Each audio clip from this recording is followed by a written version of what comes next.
안녕하세요, 알렉스입니다. 이번 주 이야기를 시작하겠습니다. 제 채널에 처음 오신 분들을 위해서 채널 소개를 잠깐 해드리자면, 제 채널은 제가 영어 통역사로서 고민하고 있는 한국어와 영어에 대한 고민, 그 전환 관계, 전환하면서 드는 고민이라든지, 아니면 한국어를 유창하게 사용한다던가 영어를 유창하게 사용할 때 드는 고민을 같이 나누고 싶은, 표현을 하나하나 많이 최대한 알려드리려는 것보다는 그 둘 언어 사이의 관계, 언어학적으로 리서치를 해서 여기에 대해서 좀 같이 공유하는 이런 채널이라고 봐주시면 되겠습니다. 저는 대학에서 영화 전공을 하고 다큐멘터리 회사에서 일을 하다가 소방 공무원으로 일을 5년 정도 하다가 지금 이제 통번역 대학원에 와서 영어 통역사가 되려고 준비하고 있는 알렉스입니다.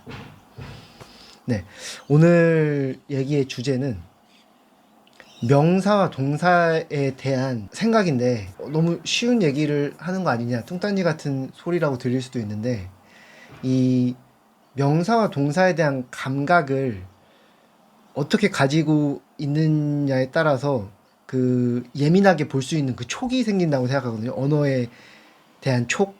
예를 들면은 저는 이제 일반화하는 거를 좀 위험하다고 생각하는데, 이거는 어느 정도 해도 괜찮을 것 같아요. 영어라는 언어가 명사형으로 사고하는 것에서 많이 발전돼 있다는 걸 느껴요. 물론 한국어도 명사형으로 만든다던가 어떤 상황이나 어떤 개념 같은 거를 명사형으로 압축한다거나, 여기서 이제 명사형 쪽에 한 축이 있다면은 반대는 이제 동사형 쪽에 있거든요. 근데 한국어는 그 동사가 좀 더 발달돼 있고, 그 동사에서 파생돼서 그거를 수식하는 부사가 발달돼 있고, 그러면서 이제 뭐 의성어, 의태어 같은 게 좀 많이 발달했다고 하잖아요. 명사 쪽으로 가면은 명사에서 그것을 수식하는 형용사가 발달해 있고, 그리고 명사와 명사를 연결하는 그 전치사라는 개념이 영어에서 많이 발달해 있는 거죠. 그리고 이거는 사실은 영어 안에서도 동사를 중심으로 쓰는 거와 명사를 중심으로 쓰는 화법이 조금 개인마다 다르긴 한 것 같아요. 저도 이제 다양한 인풋을 경험하잖아요. 뭐 팟캐스트부터 해가지고 연설문이라던가 아니면 뉴스라던가, 뉴스를 말로 하는 거라던가 아니면 뉴스를 실제로 글로 쓰는 거, 어조가 다르잖아요.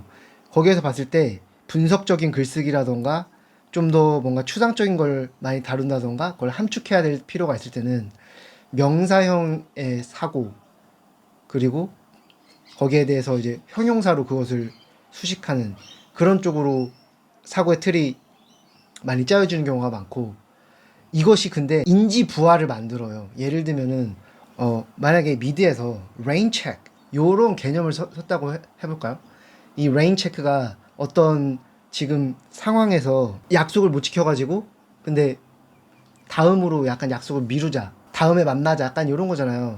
이 처음에 시작된 걸 보면은 경기장에서 그 우천시 취소돼 가지고 그 레인 책 그거를 따로 준 걸 가지고 다음에 다시 오라, 약간 이런 개념에서 파생된 건데, 여기서 이제 많은 맥락이 들어있는데 이거를 레인 책 요거의 딱 개념으로 말한단 말이에요, 이 사람들이. 그러면은 여기에 대한 맥락을 모르거나, 그리고 이게 그냥 명사형으로 딱 말해버렸는데 이거를 한국어로 동사형으로 바꿔야 되는 경우가 많거든요. 다음에 만나자라든지 뭐 이런 식으로 능동적인 동사형으로 바꿔야 되는 경우가 많은데, 이럴 때 좀 부하가, 인지 부하가 걸린다는 거죠.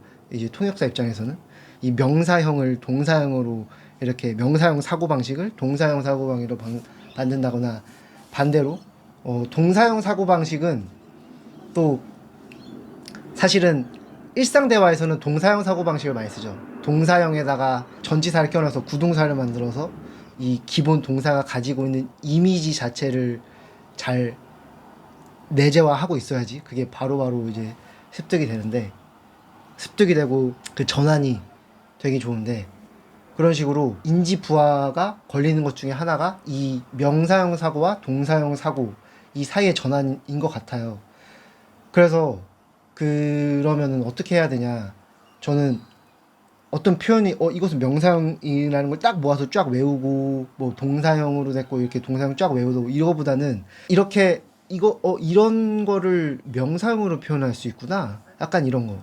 예를 들면은 밀어놨던 어떤 문제들, 이슈들 이거를 back burner issue 이렇게도 표현할 수도 있거든요. 그런 식으로 이렇게 하게 되면은 이제 우리가 한국어 영어에 전환을 할 때 짧아진다는 장점도 있고, 근데 이제 반대로 영어 사용자들이 그렇게 명사형으로 된 거를 우리가 한국어로 바꿔야 될 때는 인지 부하가 걸릴 수도 있고, 아 이게 어떤 명사형으로 만들었으면은 그냥 1대1 대응으로 그거를 습득하기보다는 이거를 심상화하고 이미지화하고, 그리고 어떤 비유적인 개념에서 이것이 왔는지까지도 알고 있어야지, 맥락을 이해하고 있어야지 나중에 그게 인지 부하가 조금이라도 더 적게 걸리지 않을까 생각이 들더라고요. 그 전환을 하는 데는 에너지가 사용되잖아요. 그러면은 요즘에 어떤 생각이 드냐면은 에너지는 하루에 쓸 수 있는 에너지는 한정돼 있는데, 그리고 내가 밤에 잠을 자면 그게 충전되고 하는데, 그 하루에 뭐 길면 뭐 9시간, 10시간 아니면 뭐 6시간, 7시간 동안 그걸 사용하는데, 인지 부하가 적게 걸릴 수 있는 거는 적게 걸리게 자동으로 해놓고, 그리고 인지 부하가 많이 걸리는 거는 왜 많이 걸리는지를 이해를 하고 거기에 대해서 평소에 좀 더 유의 깊게 본다. 그런 원칙을 어느 정도 가지고 가면은 좋지 않을까.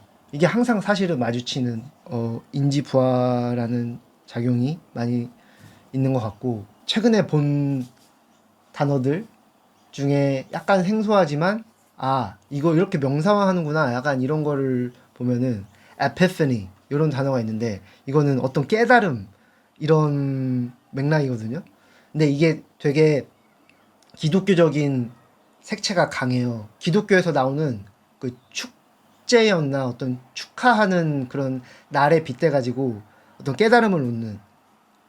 근데 이게 꼭 이제 기독교적인 맥락을 벗어나서 우리가 한국에서도 뭐 해탈의 경지에 올랐다 뭐 그런 식으로 불교 용어를 사용하잖아요. 그런 식으로 기독교 용어도 이렇게 사용될 수 있다. 근데 또 역설적으로 여기에만 갇혀 있으면, 이거에 너무 매몰돼 있으면 너무 방대하기 때문에 힘들어져서 항상 장기 레이스라고 생각하고 이거를 길게 보고, 아 오늘은 이거 하나 배웠으니까 그래 내일은 또 다른 거 배워보자 약간 이런 생각으로 하는 것도 도움이 되는 것 같아요, 길게 갈 때. 왜냐면은 우리도 가끔씩 모르는 표현들이 있잖아요, 한국어에서도. 이거는 이제 정답이라고 생각하실 수 있는데, 한국어에서도 배워가는 표현이 있듯이 영어도 내가 관심이 덜하던가 아니면 기존에 생각하지 않았던 개념 같은 경우에는 조금 낯설 수도 있는데, 그거에 대해서 나도 계속 배워간다 뭐 이런 생각으로 가도 좋을 것 같고, 또 예를 들면은 뭐 heuristic 이런 표현이 있는데 뭔가 번뜩이는 아이디어로 문제를 해결한다던가 이런 거거든요. 근데 이게 그 유레카 그 단어 어원에서 왔대요. 그리스어. 그 아르키메데스가 밀도를 목욕탕에서 그 개념을 깨달았을 때였나요? 아무튼 그런 것 같은데. 네, 그때 유레카가 이 휴리스틱, 뭔가 발견하고 아 기분 좋은 상태. 이게 뭐 형용사형이라던가 명사형으로 쓰일 때도 있는 것 같고, 그 다음에 또 vernacular.